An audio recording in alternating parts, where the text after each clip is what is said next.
Assalamualaikum warahmatullahi wabarakatuh. Para pemirsa yang dirahmati oleh Allah Subhanahu wa taala, jumpa dan ketemu lagi di channel kami Hahu Ngaji. Kali ini mari kita mendengarkan kajian Gus Baha. Semoga dengan kita mendengarkan pengajian dari beliau kita bisa mendapatkan barakah, manfaat di dunia wal akhirah, dan semoga kita semuanya diberikan keberkahan dari ilmu beliau walaupun hanya lewat YouTube. Mari kita simak bersama-sama pengajian dari beliau. Assalamualaikum warahmatullahi wabarakatuh. Dulu ketika sahabat punya imam yang lama sekali kalau sholat, sehingga si sahabat yang satu yang petani ini mufarokoh itu memisahkan diri, kemudian imamnya diselip. Itu boleh bang dalam fikih. Kamu niat mufarokoh dulu. Mufarokoh itu niat bahwa kamu memutus hubungan dengan imam, kemudian meneruskan sholat sendiri. Singkat cerita dua orang ini berdebat, Mu'ad sama Ar-Ra'i yang penggembala ini. Kamu munafik, sholat kok meninggalkan imam. Terus yang satu bilang, kamu keterlaluan, sholatnya lama sekali. Singkat cerita dua orang ini lapor ke Rasulullah SAW. Uniknya Nabi itu membenarkan yang petani tadi. Kamu Mu'ad jadi masalah. Agama ini tidak boleh jadi problem. Kalau kamu ngimami orang, jangan lama-lama. Di situ ada ibu-ibu yang ditunggui anaknya yang sedang menyusu, banyak petani yang nunggu macam-macam. Kayak pegawai POM ya ditunggu shift temannya, pegawai Indomaret juga gitu, apalagi Grab mungkin ditunggu penumpangnya macam-macam. Sehingga kebaikannya teman-teman yang kerja serabutan begini juga bergantung kebaikan imam tadi. Kalau sholat itu tidak boleh lama-lama, apalagi wiridan. Sholatnya aja nggak boleh lama-lama, apalagi wiridannya. Nah, kadang-kadang orang ngira kebaikan tuh nggak ada sempritnya. Ada juga sholat tuh ya disemprit sama Nabi. Kalau terlalu lama juga disalahkan, karena nanti agama ini menjadi apa? Problem, menjadi problematika. Nah, termasuk kebaikan kita ketika membolehkan ya, atau mentoleransi atau mendukung pekerjaan mulai Grab dan lain-lain adalah agama ini rahmatan lil alamin. Dulu ada seorang sahabat tanya, ya Rasulullah, boleh enggak kita ngegeng di perapatan gitu? Kata Nabi, ya jangan kalau bisa, tapi kita harus natahaddasannya, itu tempat kita jagungan di perapatan, di tempat-tempat umum lagi, di halte, terus kata Nabi, nggak apa-apa, tapi fa'atut thoriq haqqaha, kamu harus memberikan hak jalan itu. Apa hak jalan itu? Satu, kamu amar ma'ruf, kalau bisa ya nahi mungkar, kemudian bikin suasana orang lainnya menjadi aman. Nah ini yang catatan. Kalau hitung saja, yang ikut Grab itu berapa ribu? Nah, ini tuh energi besar. Kalau di atas 100 berapa? 100 ribu. Hitung ya teman-teman di Grab, 100 ribu. 100 ribu ini kalau soleh semua, atau setengah soleh lah, kalau soleh banget keberatan dia soleh, setengah soleh. Itu tuh ada, ini sudah saya pikir, ada kebaikan yang menyebar di seluruh Nusantara yang berjumlah 100 ribu. Ini luar biasa. Ada kecelakaan dia menolong pertama, ada pemerkosaan menolong pertama, mungkin ada pencurian, ada apa. Maka kata Nabi, kamu kalau harus di jalan itu kamu berkontribusi amar ma'ruf nahi mungkar. Saya sering ke Jogja karena saya mulai 98 di Jogja, ya sering di terminal malam-malam. Saya ketika kecil itu sering diceritain orang nggak berani ke terminal ini, banyak preman, nggak boleh ke terminal ini karena banyak preman. Ya mulai dari Sumatera, Jawa, hampir seluruh Indonesia. Kalau jam sekian sampai sekian sudah nggak berani karena banyak apa? Preman. Itu uniknya, preman-preman itu selain dulu ditangani tentara dan polisi, itu urusan negara ya kali itu, dan kita ngapresiasi. Itu hilangnya yang permanen itu bukan saja ditangani ABRI dan polisi, TNI dan polisi, tapi ditangani kultur. Banyak mulai orang soleh, santri dagangan di situ, ada ojek mangkal di situ, supir taksi mangkal di situ. Terus di sini orang-orang soleh yang menghalau ketika ada perempuan digoda atau perempuan dicopet atau apa. Terus lama-lama jadi kultur bahwa kebaikan ini dominan. Setelah kebaikan dominan ini otomatis menyingkir sedikit demi sedikit. Jadi selain negara ini harus melakukan sesuatu yang seharusnya, yaitu menjaga masyarakat dari kriminalitas, sebetulnya yang paling awet dan paling mudah dilakukan itu tadi, kebaikan harus menjadi kultur bersama. Sehingga kalau terminal kemudian ada mbak-mbak jilbaban yang dagang, terus pak-paknya soleh, ada musola yang hidup, ojeknya juga gitu, terus supir taksinya, lalu kebaikan ini menjadi nilai bersama. Saking jadi nilai bersama, ibu-ibu yang takut atas dirinya nggak ngojek kecuali pak ini karena terkenal amanah, nggak naksi kecuali pak ini karena terkenal amanah. Dan kita Indonesia itu ingin seperti itu, sehingga amanah ini menjadi nilai bersama dan otomatis menjadi keamanan bersama. Corong Jawa itu tego nitipno anake karena dijamin aman, tego nitipkan istrinya juga karena dijamin aman. Nah, kalau kebaikan ini juga menjadi satu nilai jual dan kita bisa mengawal secara serius, itu alhamdulillah betul. Nah, dimulai dari mana? Satu, mental kita takwa. Kedua, sistem sosial, bahwa kita terkoneksi oleh indukan ya, juga terkoneksi oleh kepolisian. Maksudnya karena kita terdaftar, kalau ada anak hilang kan tinggal ini yang bawa wahyu misalnya. Jadi saya mohon, semohon-mohonnya, kebaikan ini harus jadi nilai bersama. Setelah terminal itu banyak orang baik, otomatis yang ini tuh menyingkir. Akhirnya apa? Nanti yang bos-bosnya toko itu ya hanya nitipkan sama orang soleh. Yang mau nge-grab juga hanya titip sama yang soleh. Begitu seterusnya. Sehingga jadi siklus kebaikan yang bersama. Nah, ini yang dimaksud Quran, wa tamiru bainakum bima'ruf. Iktimar itu namanya urusan bersama. Ya, saya ulang lagi ya. Jadi orang Arab kalau bilang iktimar itu urusan bersama, sehingga bahasa Arabnya konferensi besar itu kalau di NU disebut apa? Muktamar. Muktamar itu menjadikan urusan publik dirembuk, itu namanya apa? Muktamar. Nah, di antara kebaikan yang diinginkan Islam itu wa tamiru bainakum bima'ruf. Urusan kebaikan ini menjadi urusan apa? Bersama. Ya, saya contoh itu kecil saja, itu mesti dikandani sama orang-orang tua, jangan di terminal ini sampai jam ini, jangan di perapatan ini ketika sudah jam begini. Tapi barokahnya orang soleh bertebaran di mana-mana itu. Yang tukang grab ya di mana-mana, yang penjaga toko ya banyak yang soleh, yang ngojek, yang macam. Sehingga di terminal itu nyari tempat sholat ya gampang, cari tempat duduk ya gampang, nyari orang amanah ya gampang. Bahkan lama-lama yang nggak amanah ini nggak laku. Dan ini yang kita inginkan. Dan ketika nggak laku, akhirnya dia kalau ingin laku harus amanah, atau ingin laku harus tobat. Nah, agama ini urusan bersama, sehingga Allah mengistilahkan wa tamiru bainakum bima'ruf. Jadikan kebaikan ini urusan bersama.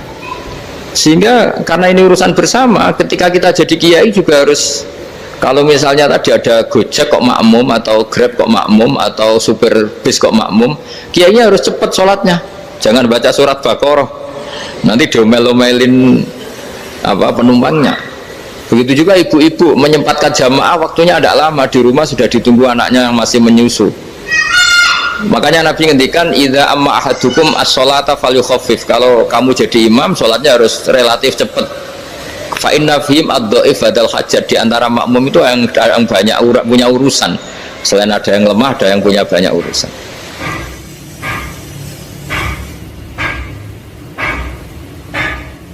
Nah, terus ketiga, masalah kekayaan hati.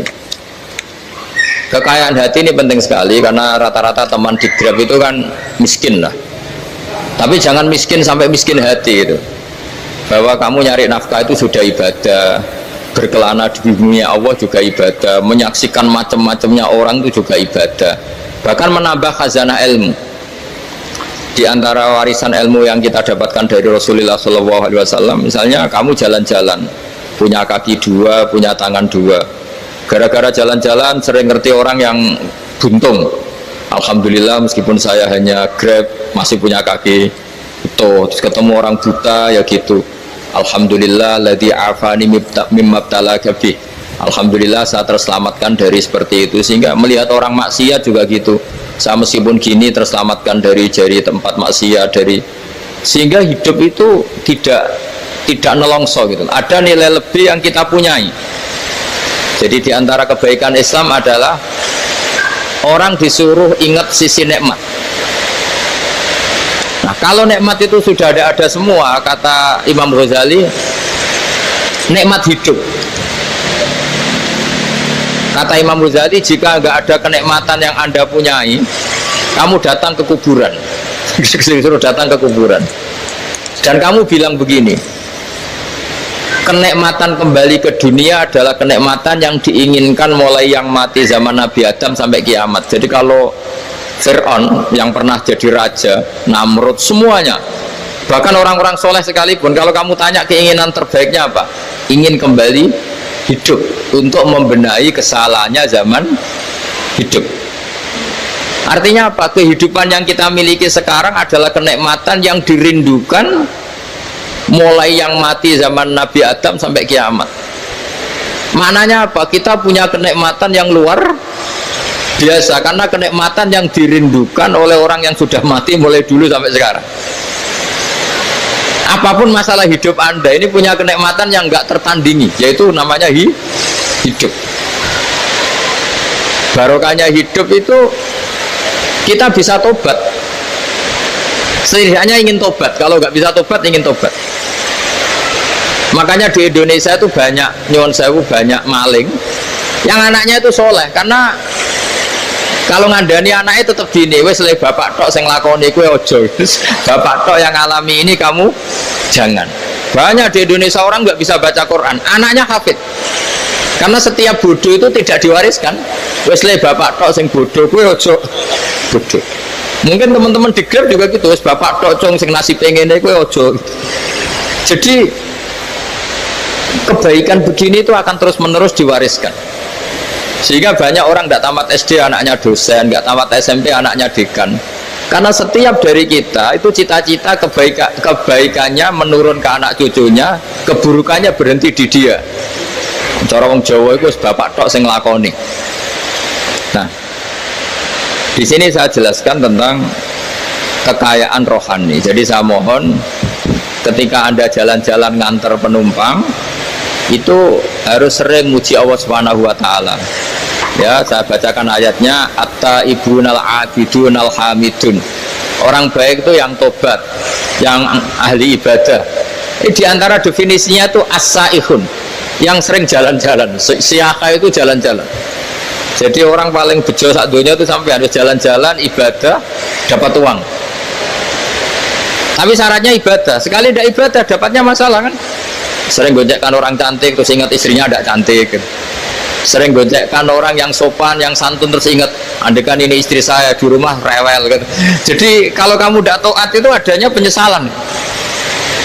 Di lampu merah ada orang naik Ferrari, naik Alphard, sementara kamu di rumah hanya mobil butut, kadang malah tidak punya mobil. Jadi kekayaan rohani itu dimulai dari mana? Dimulai dari taat. Cara berpikir itu taat, bukan maksiat. Sekali Anda cara berpikir maksiat, maka adanya hanya penyesalan. Semakin pengalaman di luar, semakin penyesalan. Karena di luar sana banyak orang yang dapat nikmat yang lebih dari Anda. Tapi sekali Anda taat, kamu akan mensyukuri apa yang Anda miliki dan tidak pernah ingin sama yang dimiliki orang lain. Sehingga orang-orang yang sering pergi itu sama Allah dipuji. Jadi tidak ada nabi kecuali di antara ibadahnya itu jalan-jalan. Fasiru fil ardi. Sehingga semua nabi itu mesti pernah melakukan perjalanan internasional. Rasulullah Muhammad SAW pernah jalan-jalan sampai ke Syam, padahal beliau orang Mekah. Nabi Ibrahim yang orang Syam pernah perjalanan sampai ke Mekah. Karena di antara kearifan itu ya dimulai dari apa? Jalan-jalan. Tadi kamu ngerti orang yang macam-macam. Makanya di antara kebaikan umatku, kata Nabi itu siyahah fil ard, sering berkelana, tapi tentu untuk mengambil pelajaran. At-taibunal abidunal hamidun as-saihun. Nah, agama mensupport itu. Sehingga kata Nabi, jika ada orang kok sholat qobliyah, ba'diyah semuanya di masjid, sama Nabi ditegur, La taj'alu buyutakum kuburan. Rumah kamu jangan jadikan kuburan, harus dapat jatah apa? Sholat. Kata ulama kalau ada orang sering sholat di satu titik itu ditegur. Kamu harus ganti titik yang lain supaya saksi bahwa kamu di bumi sholat itu banyak. Jadi kita ya punya nilai positif juga tentang apa? Karena kita sering siaha, kalau bahasa Arabnya itu sering keluyuran, saksi kita kebaikan juga banyak. Tapi pesan saya paling pokok tadi ya, jadikan komunitas kebaikan itu punya nilai jual. Syukur-syukur fid dunya hasanah wa fil akhirati hasanah. Ya kita bersyukurlah di Indonesia itu. Saya masih ingat kecil saya itu ya sekitar saya umur 15-14 tahun. Setiap mau pergi itu pesannya orang-orang yang sering pergi itu jangan masuk terminal jam ini di perapatan ini, karena yang namanya preman itu dulu dominan. Sekarang sampai jam 2 ada orang pakai jilbab, kadang ya orang pakai peci, yang nggak pakai peci pun ke musola sholat terus. Yes, pokoknya kebaikan itu jadi komunitas dan jadi nilai jual. Bahkan tadi misalnya ibu-ibu yang pergi malam itu kan mesti ada orang-orang yang jadi langganannya karena terkenal apa? Amanah. Yang dititipi anak juga pilih orang yang terkenal apa? Amanah. Nah, nilai amanah ini harus kita jaga terus supaya kamu ya bisa bekerja, orang lain juga nyaman karena amanah tadi, Allah juga senang karena amanah itu perintahnya Allah Subhanahu wa ta'ala. Dan Indonesia harus menuju ke sana. Pemimpin juga harus gitu. Pemimpin bawaannya amanah, bawaannya apa, yang memilih dia juga senang karena nggak malu lah. Tapi kalau kita milih ternyata kita pilih tahu-tahu ditangkap KPK kan ya malu gitu. Dulu kita kampanye mati-matian ternyata dia ditangkap KPK. Tapi kalau dia amanah kan ya senang. Sama kalau tukang Grab ketangkap satu karena penodaan atau karena pengkhianatan, yang malu juga semua karena kadang-kadang nanti digeneralisir seakan-akan semuanya seperti itu. Tapi dengan reputasi panjang nggak pernah terjadi apa-apa dalam Grab kan otomatis lainnya juga terangkat. Nah, ini yang dimaksud wa'tamiru bainakum bima'ruf. Jadikan kebaikan itu urusan bersama. Makanya andaikan negara itu sudah mengoptimalkan polisi, TNI untuk meringkus preman, oke, itu baik. Tapi ya lebih awet lagi kalau itu ditopang apa? Masyarakat. Karena yang nggak amanah terkucilkan, terus akhirnya Grabnya nggak laku, akhirnya dia dipecat, akhirnya kan yang maksiat hilang, yang kriminal hilang, yang ada hanya Grab-Grab yang baik. Begitu juga di dunia apapun. Itu yang dimaksud wa'tamiru bainakum bima'ruf. Jadikan kebaikan ini urusan apa? Bersama. Nah, karena kita baik, otomatis jadi teladan yang baik bagi anak kita, istri kita, tetangga kita. Dan karena kita baik, maka terhormat. Sehingga orang melihat Grab itu simpatik, respect, karena reputasinya baik. Nah, karena orang respect tidak dicibir. Barokahnya tidak dicibir, tidak mangkel. Barokahnya tidak mangkel, tidak saling ejek, bahkan tidak saling bunuh. Coba kalau kita jelek, dicibir orang, kita dalam keadaan mabuk, tidak terkontrol, bunuh. Jadi efek dari maksiat itu begitu buruknya, sehingga penelitian itu mengatakan kebanyakan kecelakaan ya pemicu utamanya rata-rata ya nyupir dalam keadaan mabuk. Beberapa nyuwun sewu kasus-kasus kriminal rata-rata ya dipicu oleh hal-hal seperti itu. Makanya meskipun di luar saya tolong hindari narkoba, hindari hal-hal yang maksiat supaya pekerjaan Anda ini barokah.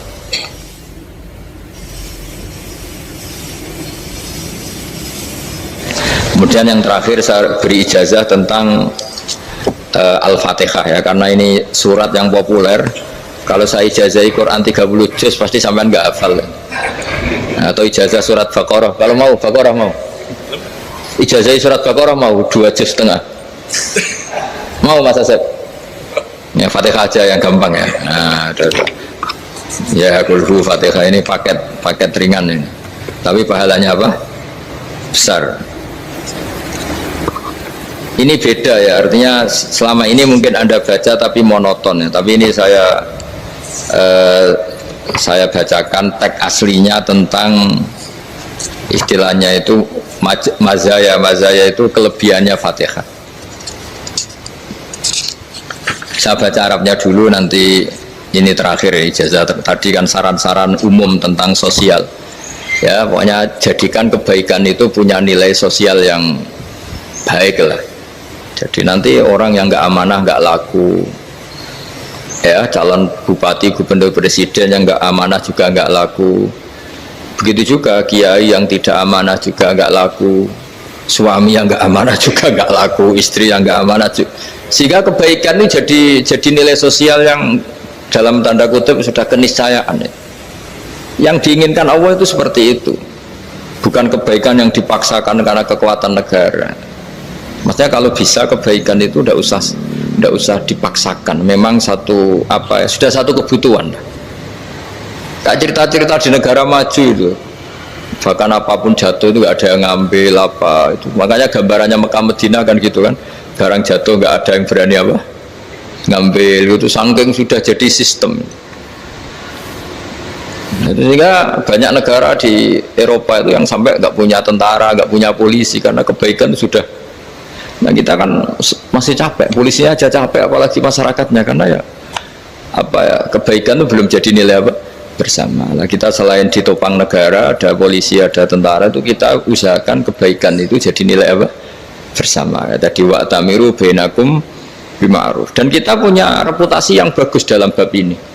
Saya masih ingat kecil saya itu yang jilbaban hanya keluarga kiai. Sekarang rata-rata masyarakat itu jilbaban.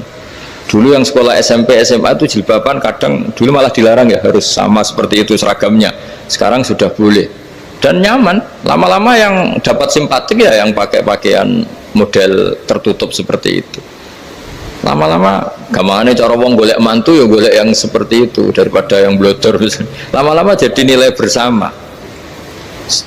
Ya ingin saya seperti itulah. Di terminal juga sama. Orang mau makan cari warung yang kelihatan ada ayat kursinya, pakai jilbab, atau paling tidak dia nggak mungkin lah nyuguhkan yang tiren atau yang haram. Akan ada garansi sosial, ada apa? Ada garansi apa? Sosial dengan penampilan yang soleh itu kan, masa iya nyuguhkan oplosan babi gitu misalnya itu.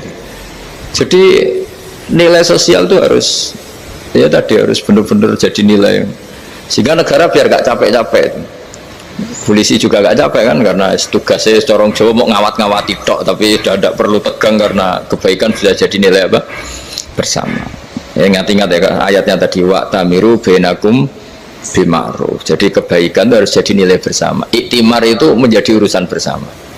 Makanya kalau kita rapat besar disebut apa? Muktamar. Muktamar itu urusan bersama. Ya tadi imamnya sholat juga menopang Gojek karena nggak lama-lama nopang Grab, nopang Kernet, nopang penjaga Indomaret, penjaga bensin, pom bensin. Nah dia hanya punya waktu 5 menit terus imamnya baca Baqarah kan. Iya imamnya mursyid, mungkin dia tambah lama tambah dapat aplaus dari muhibbinnya, tapi makmumnya dia tambah lama tambah dapat penghormatan dari pecintanya, tapi kitanya wah khusyuk wali kan, dia dapat status naik lah. Kita yang sudah tidak ikut jadi wali diganggu apa pekerjaannya. Kalau ada imam seperti itu sampai mufarokoh saja, niat ya Allah sampai sini saja saya makmum orang itu, silakan orang itu punya urusan sendiri dengan jenengan, ya sudah atau salib saja apa ya, itu boleh. Kalau dalam fikih namanya apa mufarokoh. Mufarokoh itu niat, tapi kamu jangan langsung selonong mufarokoh, niat dulu pamit sama Allah bahwa sekarang mau mufarokoh. Ya, tapi ya jadi sholat yang aneh kan, imamnya masih rukuk, kamu terus sujud, terus apa-apa selesai ya. Mungkin dalam pandangan itu orang lain ini maksudnya makmum gimana ini kok begini. Tapi sudahlah Allah Maha tahu. Nah, insya Allah dimaklumi. Ya saya baca tentang Fatihah ya, karena sampean pasti sering baca Fatihah. Supaya apa sekaligus jadi jimat lah gitu. Jadi kalau kamu sering di jalan-jalan yang mungkin sepi, atau mungkin kan tidak semua teman Grab itu nasibnya bagus yang di Semarang Jogja, mungkin yang di Kalimantan di Papua kan ada yang 10 kilo gak ketemu rumah ya kan, yang lihat di TV-TV itu kan kasihan kan, sudah 10 kilo gak ketemu rumah, penumpangnya kewekar preman tuh kan, ini makan orang enggak kan, udah kan ujiannya dua. Kalau penumpangnya cantik dia kecoba syahwat, kalau preman takut, jadi orang itu selalu ujian itu. Sing sedengan itu kan jarang orang itu. Jadi kalau penumpangnya perempuan cantik ujiannya itu syahwat, kalau preman ujiannya ketakutan. Kalau orang yang lemah bawa uang ujiannya kamu ingin garong. Jadi hidup itu memang semuanya ujian. Liyabluwakum ayyukum ahsanu amala. Makanya saya sering ditanya oleh teman-teman, Gus, nah ujiannya kenal wong wedok elek piye? Sama, kenal wong ayu ujiannya syahwat, kenal wong elek ujiannya ngenyek, itu sama-sama dosa. Syahwat ya dosa, ngenyek juga dosa. Wah elek keriting untune metu ya dosa, ngomong gitu. Kadang-kadang orang berpikir enak kancanan wong elek gak dosa. Kata siapa kancanan wong elek itu ya dosa, karena bawaannya ngenyek. Ngenyek itu menyepelekan itu. Makanya saya itu ya nggak mau berteman sampean. Nanti kan bawaannya ngenyek atau seneng ya tidak tahu. Ya sudah ada takdir saja, kalau ketemu ya tak ulang ngaji gitu. Tapi ini ngaji terakhir, setelah ini ngaji biasa aja, tidak usah resmi gini. Ngaji kok resmi aneh. Pokoknya nanti suatu saat kalau pandemi sudah berlalu saya akan ngaji Rebona. Ini ngaji. Ini ngaji yang kurang bagus karena ngatur kiai kurang berkah ini. Nanti tapi ya lumayan lah masih mau ngaji. Ngaji kok tanggal ini jam ini. Sekarang suatu saat kamu tak panggil, Mas Wahyu datang ke sini jam ini, tidak mesti bisa. Mungkin pas ada acara apa, oh, maaf ke sini pas ngecek pas apa. Jadi ya sudah, tapi tak maafkan, enggak apa-apa. Takdir ya. Tak bacakan supaya sampean tahu keramatnya Bismillah. Nah sebelum saya bacakan Bismillah Fatihah, tak beritahu tentang ilmu tafsirnya karena ini penting sekali. Fatihah itu dawuhnya Allah, tentu itu dawuhnya Allah. Saya ulang lagi, itu kalam Allah.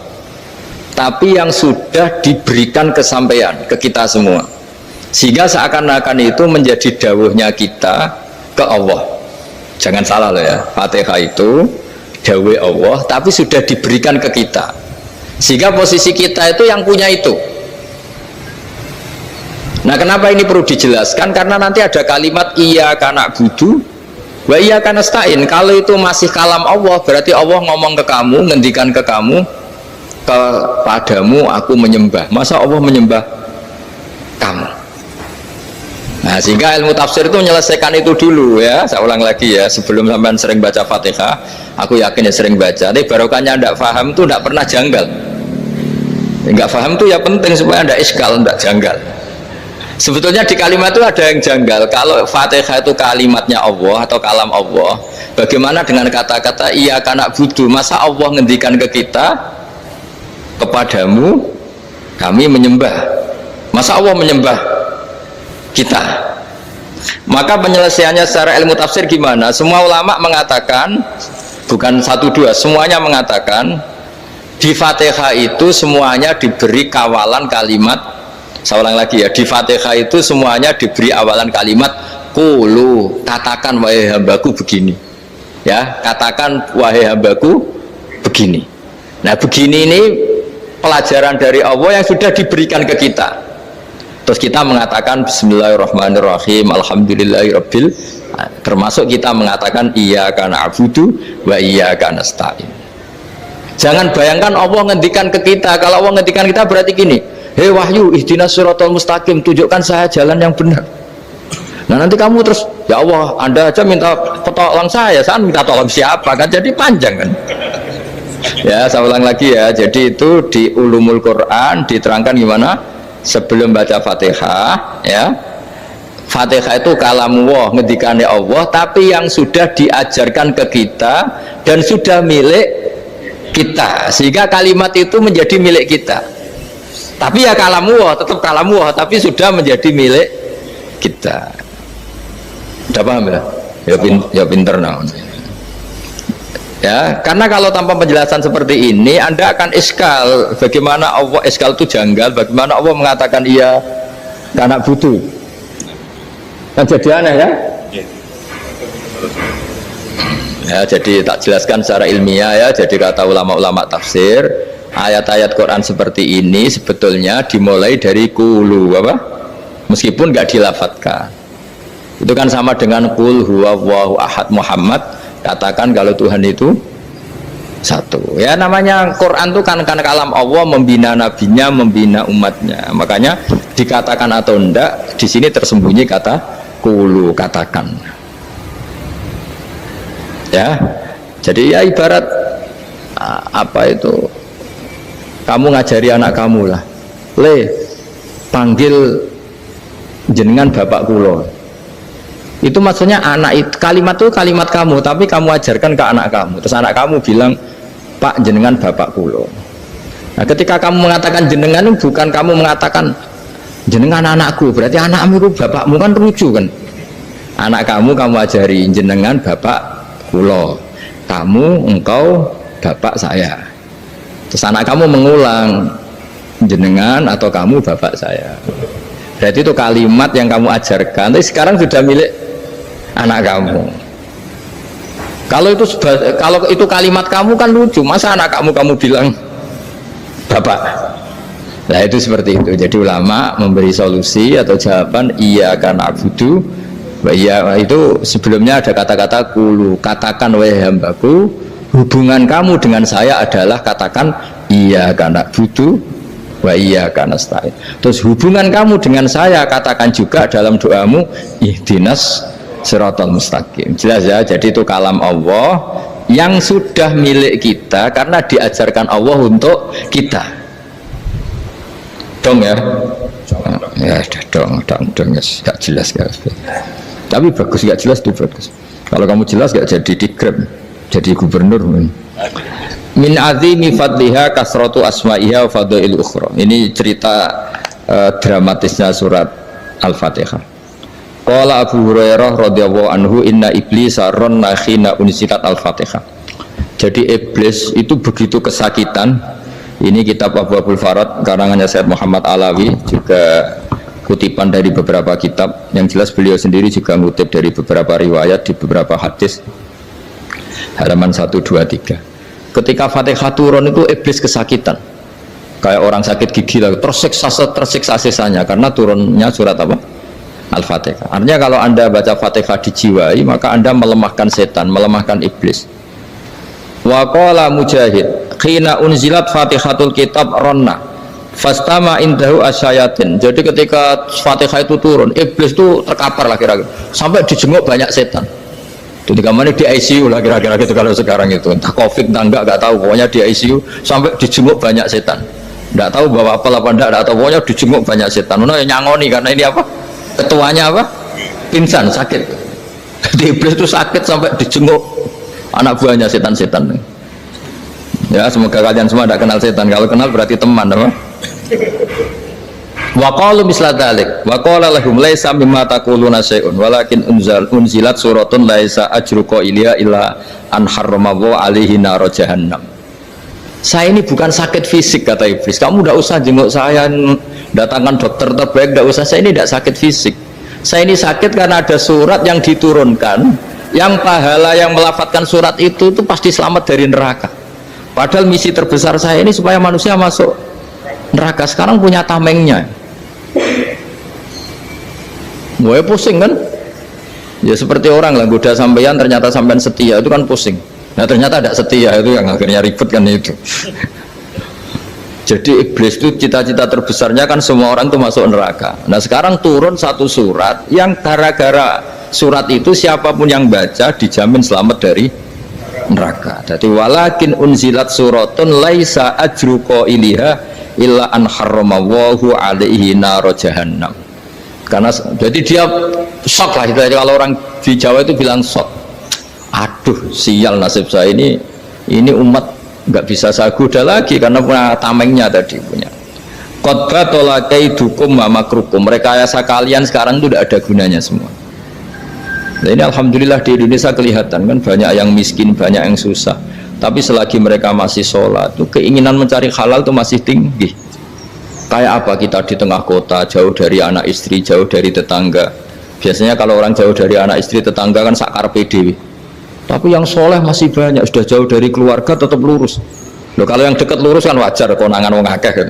Ini sudah jauh masih lurus. Nah ini nggak lepas dari barokahnya surat apa? Surat Fatihah tadi. Jadi karena ada surat yang menjamin pelafalnya atau qailiha terbebas dari api neraka. Wa qalat as-sayatinu lahu is ayyusai'in ta'muruna ya maulana. Faqala lahum idhabu wajtahidu hatta tukhfilu qulubahum hatta la yaqulu hadhihi surah. Lalu kita gimana, jari para setan begitu. Lalu kita gimana? Terus kata iblis, sudah bikin mereka lupa sehingga tidak baca lagi. Selagi masih baca kita pasti keok. Jadi kalau sampean sudah jarang baca Fatihah itu berarti sudah bagian dari kemenangan apa? Iblis. Jadi kalau sampean sudah jarang baca Fatihah itu berarti bagian dari kekalahan Anda, kemenangan iblis. Masih sering baca? Berapa kali? Pertama kali sholat. Terus apa lagi? Ya, kalau ngajarin itu juga saya juga Kok 5 kali tok itu? Berarti pas sholat fardu tok itu? Enggak 5 kali itu mendingan itu 17. Kamu itu ngitungnya jangan 5 ini. 5 waktu aja. 5 waktu itu berarti lumayan kan? Berapa? 17 ya? Ya. 17 ya? Ya. 17. Tapi kalau makmum tuh sering separuh kan, apalagi makmum tarawih. Ya kan? Makmum tarawih itu bacanya Fatihah ada yang sempurna enggak ya? Ya enggak lah. Baru alhamdulillahirabbil alamin mampu ruku ikut ruku ini gitu. Makmum kan yang tarawih teman. Kalau tarawih jarang sempurna ya. Fatihahnya itu. Kan imam sudah ruku. Kamu bacanya Fatihah sampai mana tuh? Dari setengah ya. Ya paling pas tarawih aja kan enggak sempurna ya. Apalagi kalau imamnya sing kilat tuh, waduh malah. Nah, ketika Fatihah itu sebegitu keramatnya, sebegitu topnya, itu setan rapat, singkat cerita itu yang tadi dipimpin oleh iblis yang sedang terkapar apa?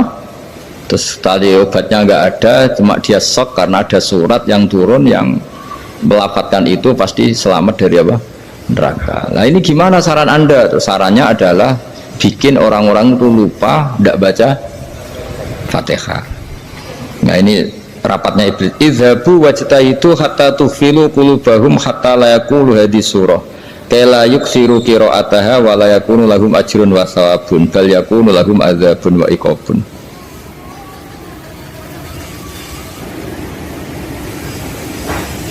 Jadi saya mohon selama ini Anda sudah baca, tapi mungkin hanya rutin saja. Napa rutin saja? Jadi barokahnya ngaji ini kamu punya kekuatan atau punya semangat membaca karena ini surat yang luar biasa. Ibarat gini, kalau sampean tanya, saya juga sering mikir, masa Gus hanya surat kok punya kekuatan seperti itu?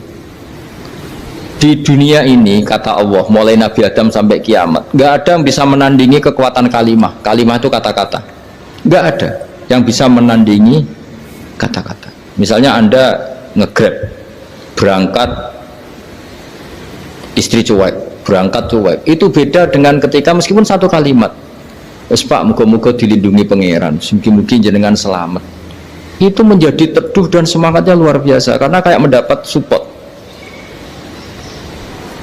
Jadi kira-kira kalimat itu hubungannya kita dengan Allah. Fatihah itu seperti itu. Kamu melafadzkan satu kata-kata yang dibenarkan langit bumi, dibenarkan aras, dibenarkan malaikat, dibenarkan semua penghuni di dunia ini.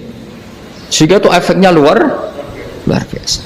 Itu seperti gini ya, kamu cerai sama istri, terus nikah lagi katut babon.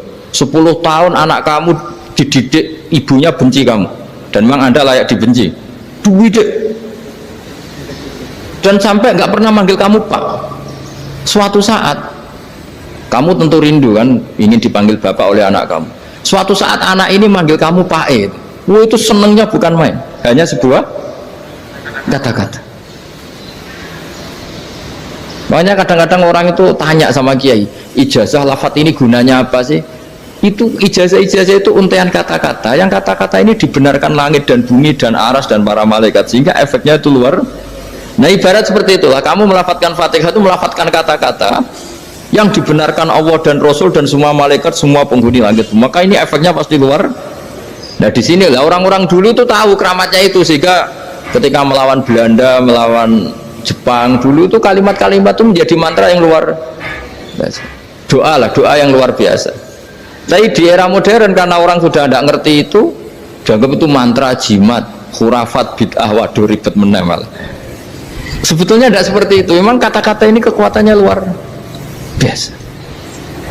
Sama kesakitan hati kamu juga karena itu. Ngojek wangilan. Lha Pak di bojo kok kowe gagahe tok kere. Wah, iku seling terus mesti. Padahal kalimat itu kan tidak melukai secara fisik, tapi apa kerjanya sesuk sarasa-rasa. Karena terus dengan pengadilan seperti itu kan, ngapain kerja demi perempuan yang seperti ini?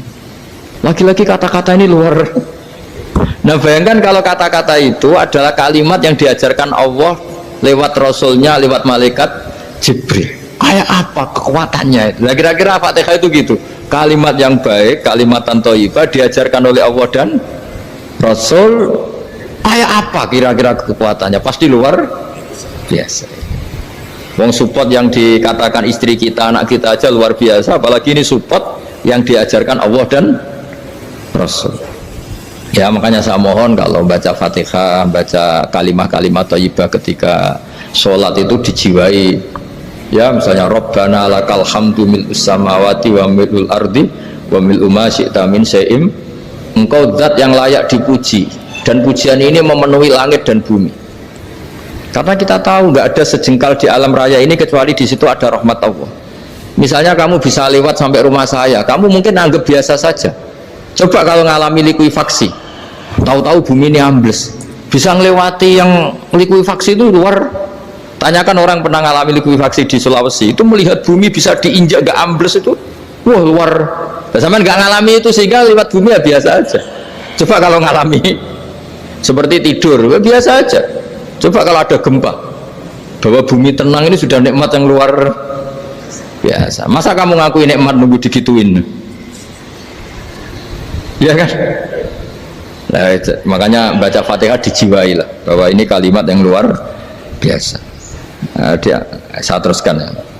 Warwa Muslimun fi sahihihi an Ibnu Abbas radhiyallahu anhuma annahu qala bainama Jibril alaihi salam qaidun dan Nabi itsami anaqidan min fawqih farafa'a ra'sahu faqala hadza babun minas sama futihal yawma lam yuftaqadhu ilal yaum fanazala minhu malakun faqala hadza malakun nazala ilal ardi walam yanzil qattu illal yauma fasallim waqal abshir binuraini qad uti tahuma lam yu'tahuma nabiyyun qablak Fatihatul kitab wa khawatimu suratil baqarah. Jadi suatu saat Jibril ini jagongan kira-kira gitu sama Rasulullah, tahu-tahu langit itu gemuruh. Langit gemuruh kata Jibril, terus semuanya ngangkat kepala ke langit. Ini pintu langit baru ini dibuka, yang sebelumnya tidak pernah dibuka seperti ini. Turunlah malaikat, yang malaikat ini pun malaikat spesial, yang nggak malaikat murahan lah kira-kira gitu, yang nggak pernah turun ke bumi kecuali juga saat itu, dengan penyambutan yang luar biasa, dengan semuanya tidak pernah terjadi hanya karena bahas surat Fatihah. Jadi ini surat yang luar biasa, pengawalannya lewat malaikat yang spesial, nggak pernah turun di bumi kecuali saat itu, penyambutannya juga nggak pernah seperti itu, baru seperti itu. Jadi semuanya itu spesial. Nah kenapa ini spesial? Karena di situ ada isi puja-puji kepada Allah Subhanahu wa Ta'ala. Ada ikrar kita, Alhamdulillah Rabbil Alamin Ar-Rahmanir Rahim. Ikrar ini penting. Kalau contoh paling gampang gitulah, kamu punya istri selama ini cerewet terus, suatu saat ngomong, Pak tak angen-angen rawono wong lanang kayak sampeyan. Wah itu langsung tidak ada lelaki sebaik engkau. Itu sama senengnya, masya Allah, karena ada ikrar dari seorang istri ke kamu. Nah bayangkan kalau ikrar kita sebagai hamba diakui oleh Allah Subhanahu, maka ikrar ini akan dicatat sebagai kebaikan kita yang kita panen nanti di akhirat, karena ada ikrar.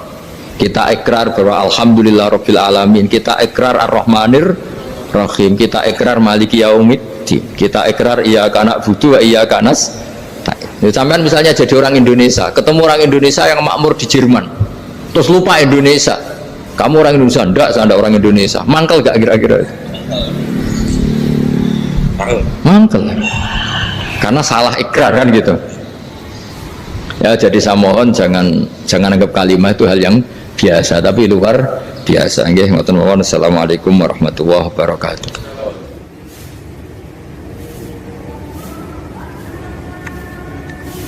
Saya berkali-kali kampanye di mana-mana lah, kampanye dan menganjurkan.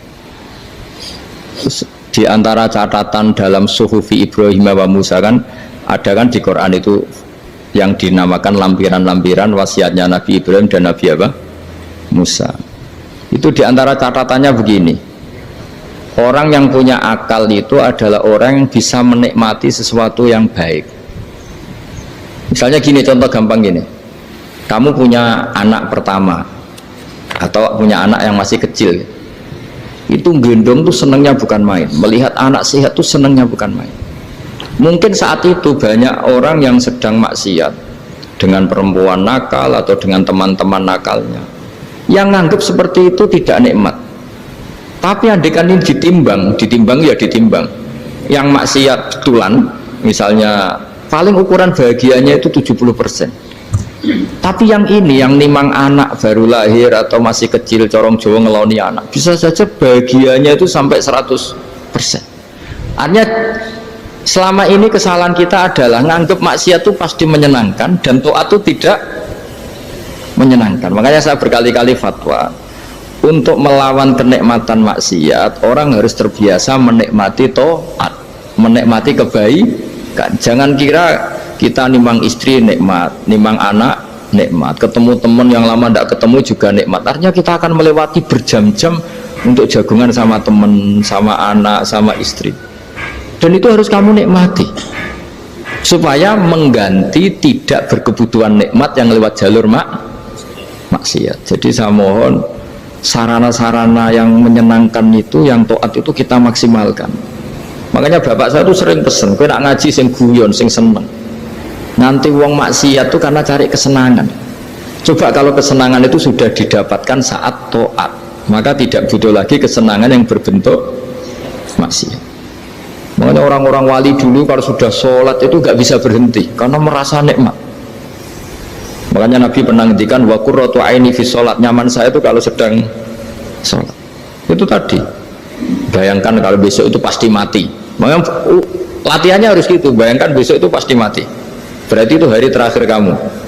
Ya, hari dengan merasa hari terakhir itu kalau kamu maksiat kan malu. Waduh, mati pas. Makanya sholli sholata muwaddiin, kamu sholat seakan-akan itu sholat terakhir. Dan bayangkan akhirat itu wa'mal li akhiratika ka'annaka tamutu, dan bayangkan akhirat itu besok kamu mati. Sehingga ketemu istri ya seneng karena ini pertemuan terakhir, ketemu anak ya seneng ini pertemuan terakhir, sholat juga tenanan karena ini sholat terakhir. Sehingga kalau mau maksiat tuh takut, jangan-jangan ini kehidupan saya terakhir kok tak pakai seperti ini. Nah, jadi diantara resepnya itu apa tadi? Nganggep ibadah itu menyenangkan. Nah, gitu. Terus pinter.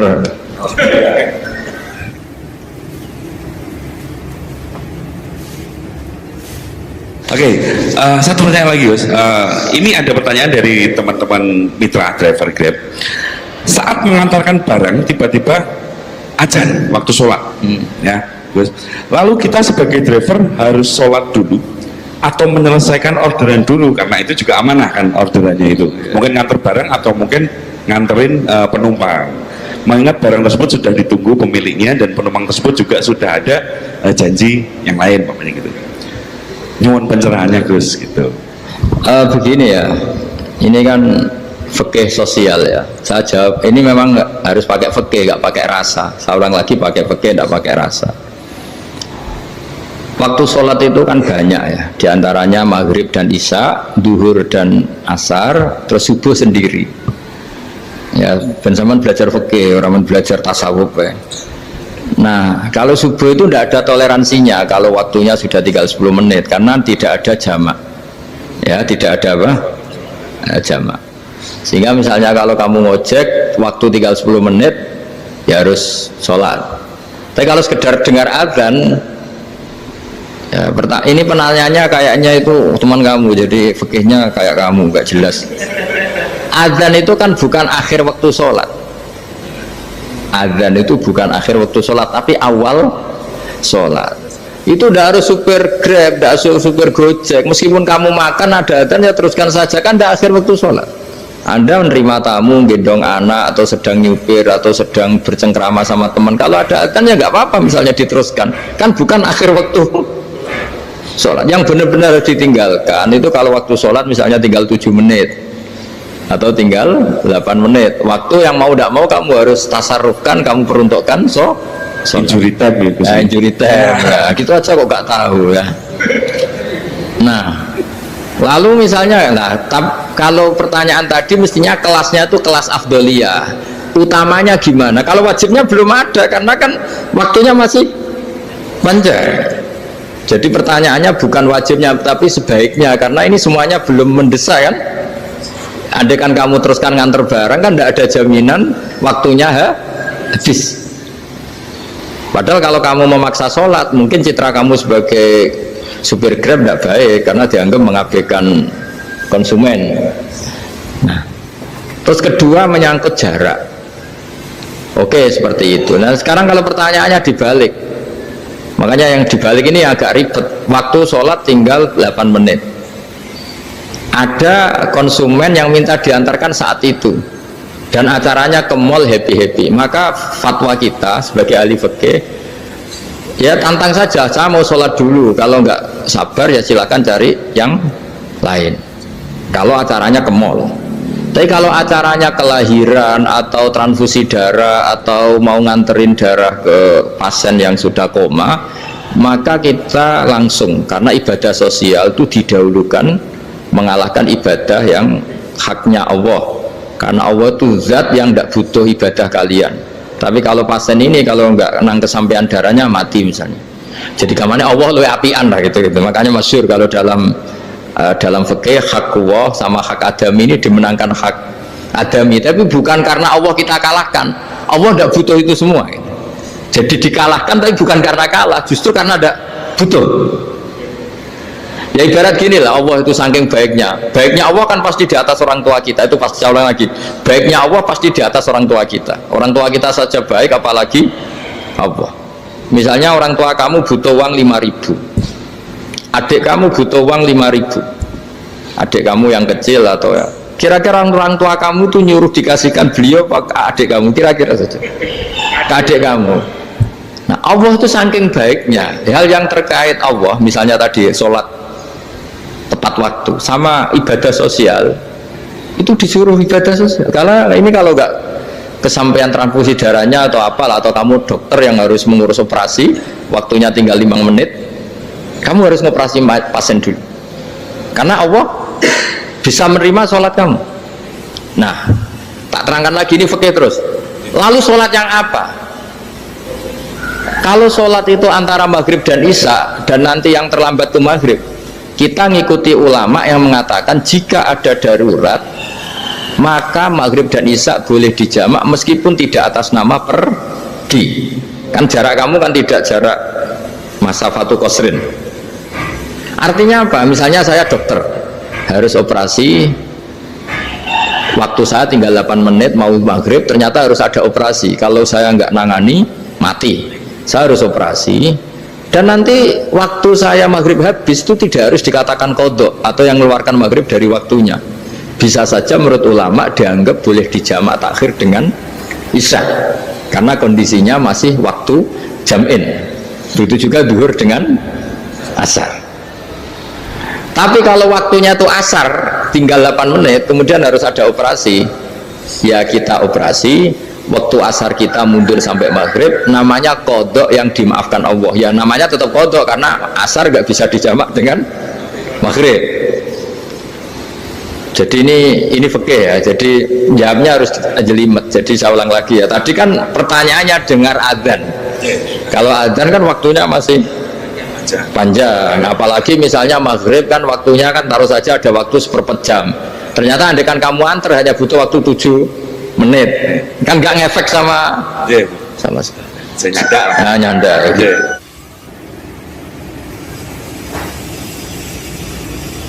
Kalau ada driver dapat orderan food, nganterin makanan, tapi makanannya non halal, itu pakai pripun. Nah, makanya itu tadi, kamu tahu betul kalau itu non halal loh.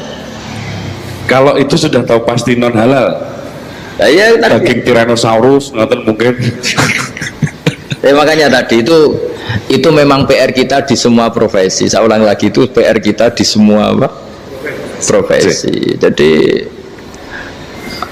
ya itu makanya pentingnya istighfar tuh di situ tuh sudah kita sebagai ulama menghalalkan tidak mungkin, mengharamkan kamu juga demo, ini pekerjaan Gus.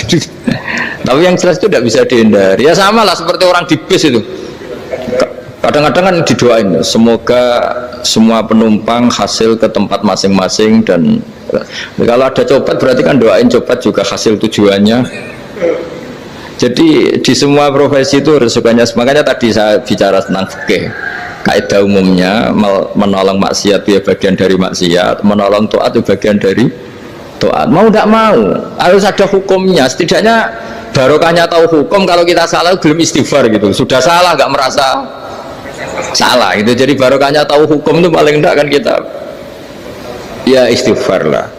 Kan ya tadi seperti paket misalnya, kan ada saja orang paket yang jelas-jelas barangnya itu haram, tapi atas nama profesionalitas kan mungkin tetap dikirimkan, tapi barokahnya ngerti hukum dia istighfar. Nah, tapi karena kalau kita menyarankan sudah ada usah pekerjaan yang lain banyak nanti kan rai-rai potongan tawakal jika ada ngono kan ya repot deh. Nah kalau kita kiai guys gak apa-apa terus pangeran suge menurut sampean saya ternuntut Gus saya karena fatwa jenengan saya sekarang miskin ini gimana pertanggung jawabannya ya ribet kan. Tapi saya ulang lagi itu seninya ngelola kehidupan semuanya seperti itu. Jadi makanya kita nggak pernah berhenti berdoa Robbana dzolamna anfusana, karena dalam sisi semua hidup kita pasti ada unsur nggak benernya gitu ya. Saya ulang lagi ya, pokoknya kaidah umumnya itu menolong taat itu ya ikut bagian dari taat, menolong maksiat ya bagian dari maksiat. Tapi ya tadi ya kita harus istighfar kan. Cuma tadi yang jelas-jelas maksiat dan kita tidak tajassus. Saya ulang lagi, tidak tajassus itu neliti wong nanti jelimet. Jadi misalnya ada perempuan mau ngojek ke sini ya dan terus aja jangan tanya detail itu apanya mbak, hubungannya dengan kamu apanya wah ya ribet kalau kepo. Terima kasih saudara-saudara semua yang telah menyimak video di channel kami. Terus berikan dukungan terhadap channel kami agar biar berkembang. Jangan lupa share, like, dan subscribe. Sekali lagi saya mengucapkan banyak-banyak terima kasih. Dan akhirnya wassalamualaikum warahmatullahi wabarakatuh.